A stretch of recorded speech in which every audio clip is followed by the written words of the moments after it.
Iniciamos la jornada de hoy con la exposición Modelos Modernos de Ciberdefensa, Estudio de Casos para el Ambiente Financiero, a cargo del señor Hernando Segura de la empresa AtiCyber Labs. Don Hernando es fundador y CEO de AtiCyber, la primera empresa de ciberdefensa de la región. Fue gerente general de cognitiva para IBM Watson y su línea de inteligencia artificial. Se ha desempeñado en diversas posiciones de dirección en multinacionales como la cervecera SAP-Miller. Tiene un MBA del INCAE con alta distinción, un posgrado en mercadeo y una licenciatura en informática. Bienvenido, don Hernando. Muchas gracias. Buenos días. Es para mí un placer y un honor estar compartiendo con ustedes esta mañana este tema que es fundamental dentro de los procesos de transformación digital. Parte de mi vida laboral la he pasado apoyando procesos de transformación digital y tengo que reconocer que un porcentaje muy alto de estos procesos dejan los temas de la ciberseguridad y la ciberdefensa para el final. Y claramente este es un problema que estamos enfrentando a nivel global. Que se centra en el ataque o la búsqueda de cómo sacar provecho de nuestros activos digitales. Creo que todos hemos visto y hemos sido observantes de la gran curva de crecimiento que está teniendo esta gran industria. Entonces, el objetivo nuestro es mostrarle qué es lo que está haciendo AtiCyber como la primera empresa de ciberdefensa de la región y cómo podemos nosotros apoyarlos en este viaje de la protección de nuestros activos digitales. El problema, como nosotros lo definimos, tiene tres aristas. La primera es, existe cada vez más empresas de ciberseguridad, es decir, proveedores que representan marcas y productos. Eso está muy bien, las marcas y los productos son necesarios y porque necesitamos tener componentes que nos apoyen en los procesos de defensa. Sin embargo, las empresas de ciberseguridad que tienen marcas y productos en muchas ocasiones son muy entusiastas en comunicarnos que todo se resuelve a través de productos. Eso cada vez más está alejado de la verdad. Número dos, el ambiente de ciberataques es cada vez más complejo. Vemos ciberataques a todo nivel en empresas de todo tipo y de todo tamaño, lo cual lo hace cada vez más complicado. Y número tres, lo cual tiene que ver con las estructuras internas de las empresas, el conocimiento técnico es cada vez más complicado de tener y más elusivo. Ya no es posible tener al 100% de los expertos en ciberseguridad internamente en una compañía. El resultado de estas tres aristas del problema es que las inversiones demuestran menos retorno y cada vez más, paradójicamente, crecemos en las vulnerabilidades dentro de las empresas. AtiCyber entonces fue creada como una empresa única. Nos dedicamos exclusivamente a la defensa cibernética. Somos completamente agnósticos de marcas, no representamos ni marcas ni productos ni licencias, más bien trabajamos flexiblemente con la base y la arquitectura que nuestras empresas ya tengan en tecnología y en seguridad. Y nos gusta considerarnos como una empresa basada en conocimiento. Nuestro servicio fundamental es conocimiento a través incluso de una red global de alianzas que hemos ido construyendo a través del tiempo, en donde Israel, que es uno de los países más importantes en la ciberdefensa a nivel mundial, es un gran representante. Somos aliados de algunas de las empresas más relevantes en Israel en ciberdefensa. Comenzando con el tema de la ciberdefensa, es importante tratar de comprender la diferencia entre la ciberseguridad y la ciberdefensa.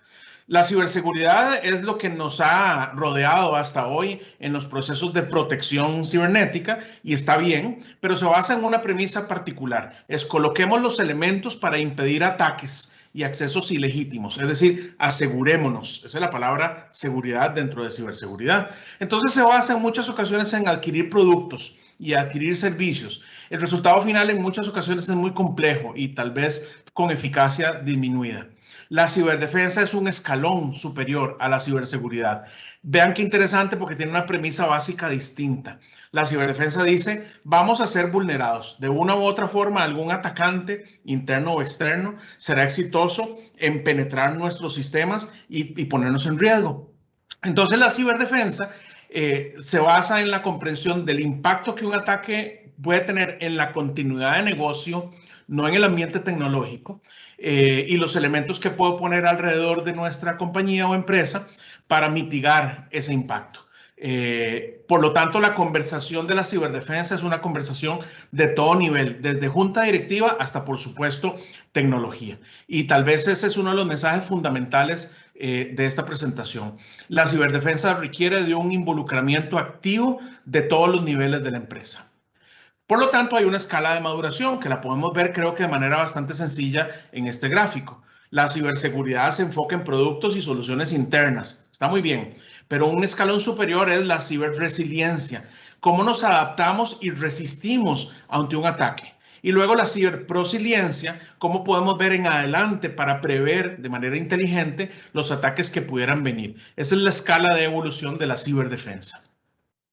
Muchas empresas, y yo quiero mostrarles esta foto como un símil, intentan o han tratado de resolver sus temas de seguridad con una solución parecida a lo que vemos acá. Esta es una plaza muy bonita, probablemente en algún país de Europa, en donde tenemos un gran muro que sirve de protección a todos los que están allá adentro, ¿no? Si queremos hacer el símil que les mencionaba, lo que está allá afuera es el perímetro, en donde nosotros en las empresas utilizamos firewalls y utilizamos mecanismos de intento de evitar que las personas o los atacantes ingresen. Aquí en el centro tenemos también como una especie de cerca que puede, digamos, ser un antivirus, pero dentro de la empresa todo el mundo camina y se mueve con total libertad. Este es un esquema que hemos utilizado en nuestra región por muchos años y ya está rápidamente comenzando a haceros.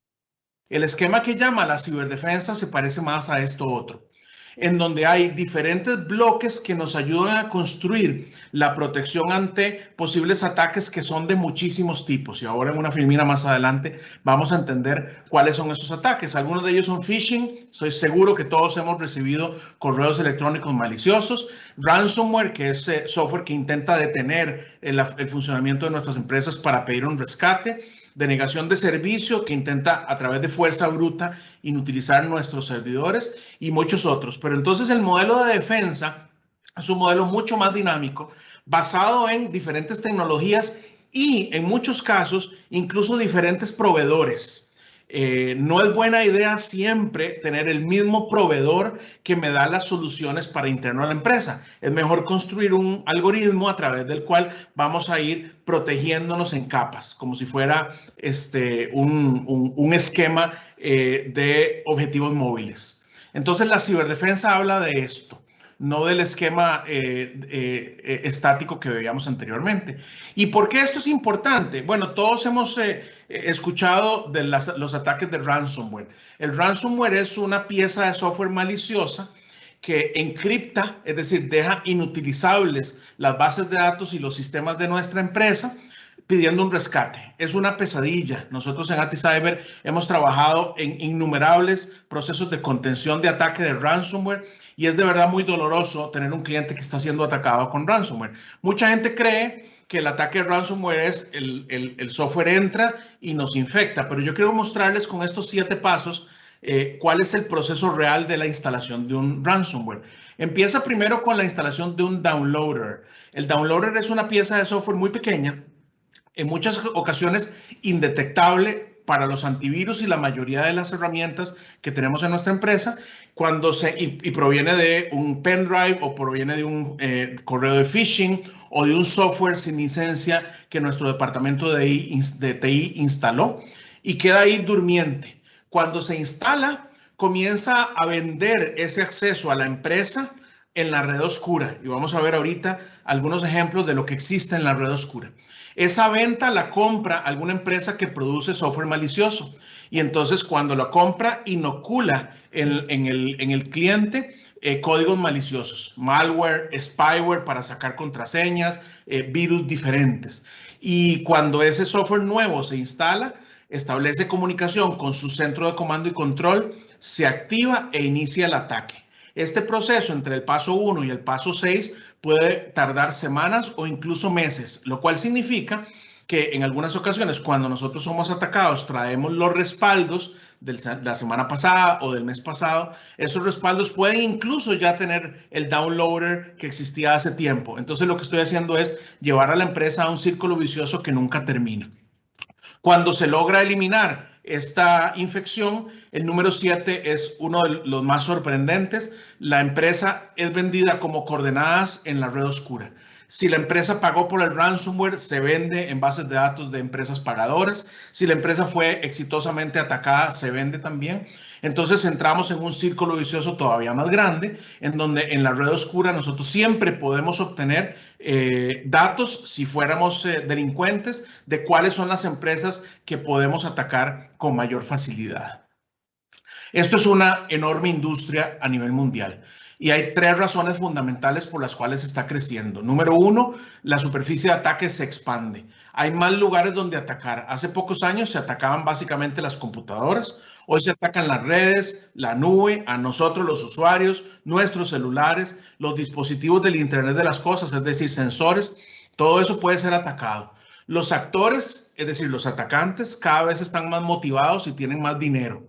Pueden ser compañeros nuestros. Hemos nosotros contenido ataques provenientes de un colaborador que intenta sustraer información sensitiva, pero también hay terroristas, hay crimen organizado. En Costa Rica ocurrió hace un año un ataque de una empresa rusa de delincuencia que se llama Maze, que sustrajo miles de transacciones de tarjetas de crédito de un banco del Estado. Hay activistas y hay fondos que provienen incluso de países. Se dice que Corea del Norte, Rusia, entre otros países, proveen fondos a estas empresas delincuentes para que puedan atacar a empresas en el extranjero y obtener divisas con ese método. Entonces, se complica cada vez más y los tipos de ataques son cada vez más sofisticados. En el pasado teníamos virus y eso es lo que teníamos como general. Hoy en día hay muy diferentes tipos de ataque que no voy a profundizar ahora, pero que incluso le hacen seguimiento a un gerente general de una empresa por muchos meses, aprendiendo su comportamiento para poder suplantar un correo electrónico de él y obtener beneficios. Lo hemos visto físicamente en varios de nuestros clientes. Y esto ocurre porque hay una enorme cantidad de demanda. Las tarjetas de crédito se compran, las cuentas de cloud se compran, registros de pacientes se compran también en la red oscura. Se puede comprar un malware diseñado a la medida para atacar a una empresa también, o ataques de denegación de servicios, es decir, de fuerza bruta, se pueden comprar. Esto lo obtuvimos en la red oscura hoy en la mañana. Quería presentarles alguna información fresca. Este es un sitio, obviamente escondimos el sitio, en donde ahí abajo pueden ver un proceso de venta de credit cards. CC son credit cards y CVV, que es el código de seguridad. Este es un foro de atacantes. Este foro tiene 30 conversaciones y tiene 24.855 publicaciones. Si ustedes entran en este foro, no es fácil inscribirse, pasa uno por un proceso complicado.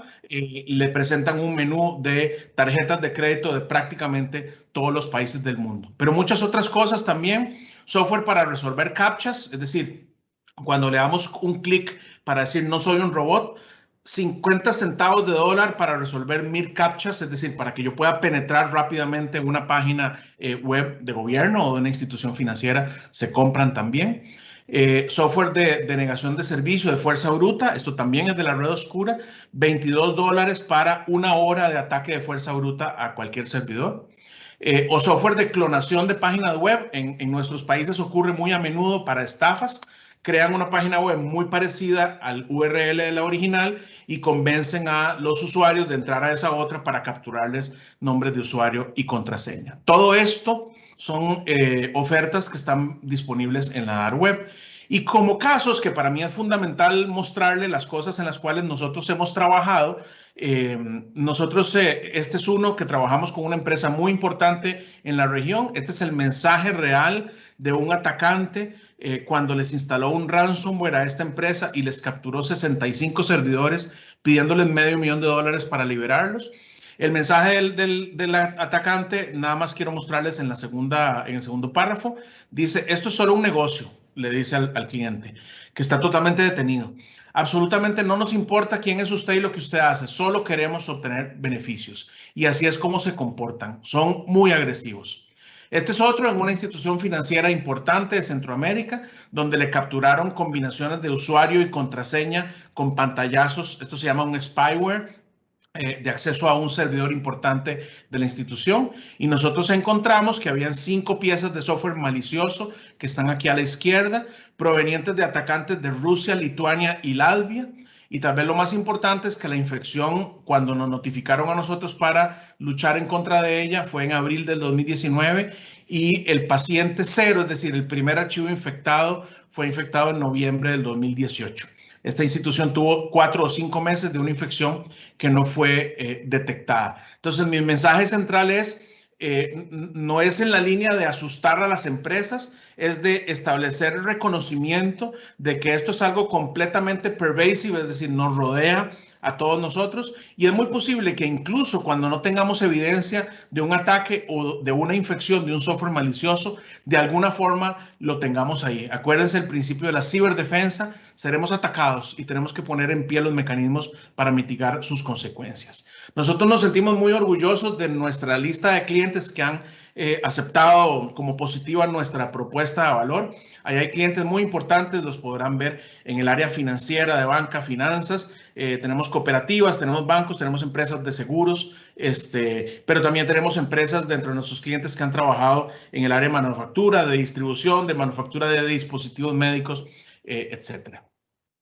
Ya para ir terminando, y muy rápidamente, no quiero hacer de esto una presentación comercial, pero sí quiero mostrarles en AtiCyber cuáles son nuestras líneas de trabajo. Nacimos como respuesta de emergencia a incidentes, entonces nos generó un ADN que me parece muy valioso, porque hemos estado junto con nuestros clientes en el momento de un ataque. También tenemos diferentes servicios de consultoría, por ejemplo, análisis de madurez en ciberseguridad y una hoja de ruta de maduración. Tenemos un servicio de tercerización de especialistas muy potente que nos permite apoyar a las empresas que no tienen la posibilidad, que son casi todas, de construir una estructura de ciberseguridad interna, apoyarse en nosotros con paquetes de horas. Tenemos soluciones de detección y acción temprana, como por ejemplo el SOC, que se llama Security Operations Center, que es un modelo de monitoreo permanente de las señales internas de la empresa. Servicios de simulación, como los famosos pentesting, o como simulación de ataques de phishing o simulaciones de hackeo. Y finalmente, un grupo de soluciones especializadas que estaré muy gustoso de profundizar con ustedes en el momento en que ustedes lo requieran. Muchas gracias por su tiempo. La página web de mi empresa es aticyber.com, y abro por si queda alguna pregunta o consulta. Muchísimas gracias. Muchísimas gracias, don Hernando, por esta exposición. Como él lo indica, en este momento vamos a abrir 5 minutos para preguntas del público. Si gustan, las pueden enviar al chat. Muy buenos días, don Hernando. Tenemos por acá 2 preguntas. ¿Me escuchan? Sí. Sí, escucho. Perfecto. Listo.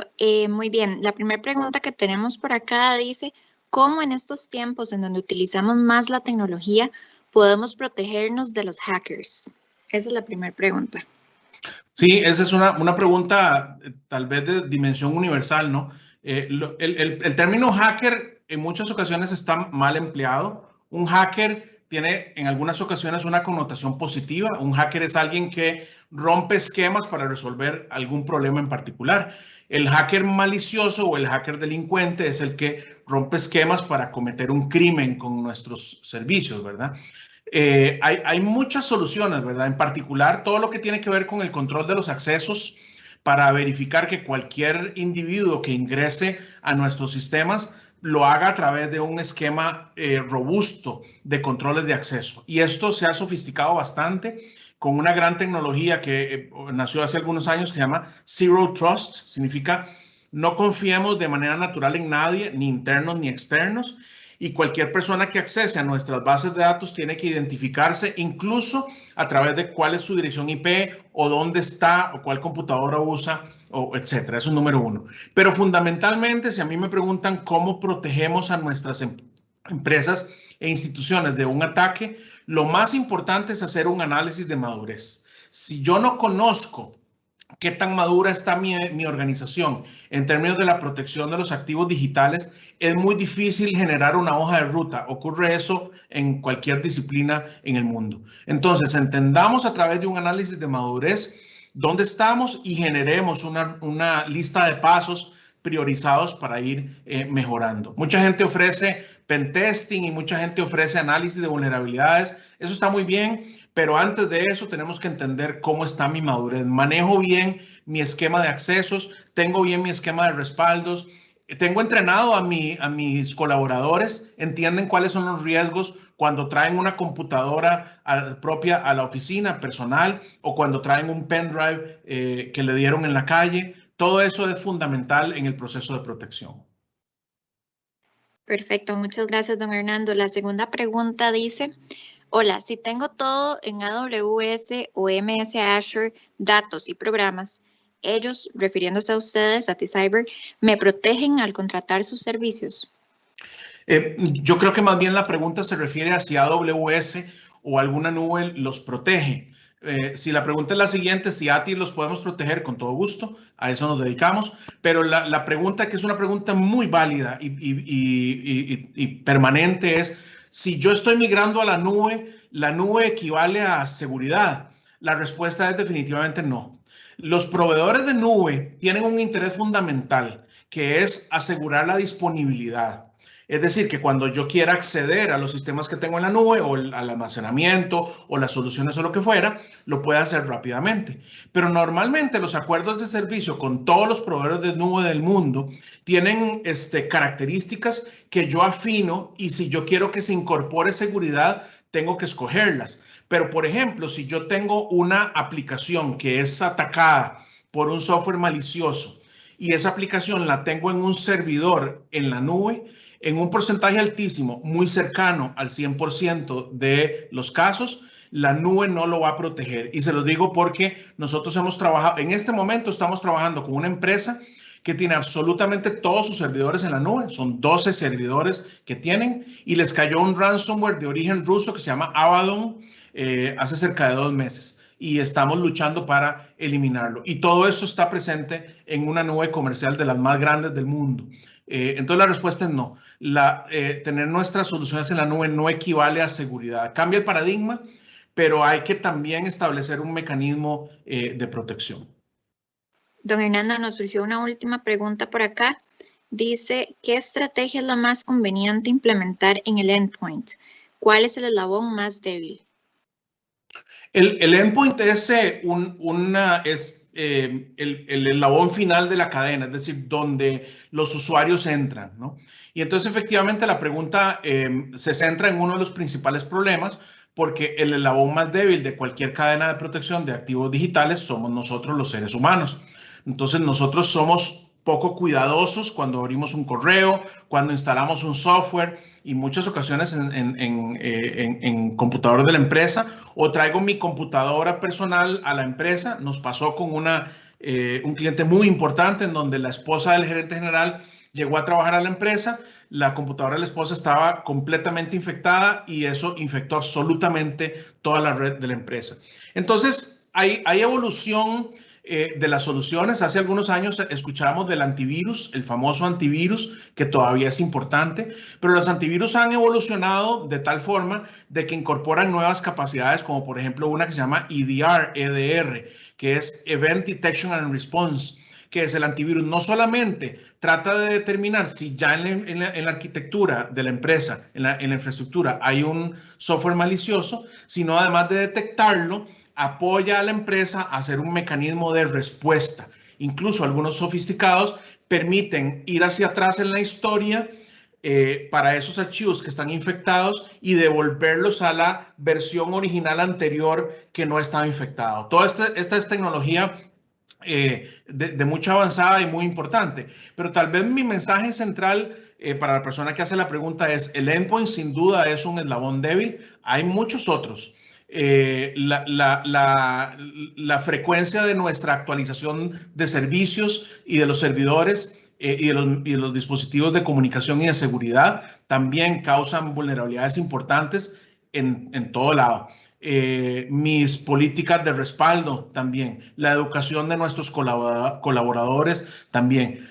Nuestro mecanismo de detección de madurez o de dictamen de madurez tiene 12 dominios diferentes. Uno de ellos es el endpoint, y otros 11 que pueden ser utilizados por un atacante malicioso para penetrar en nuestros sistemas. Muchísimas gracias, don Hernando. Nos salió otra preguntita más por acá.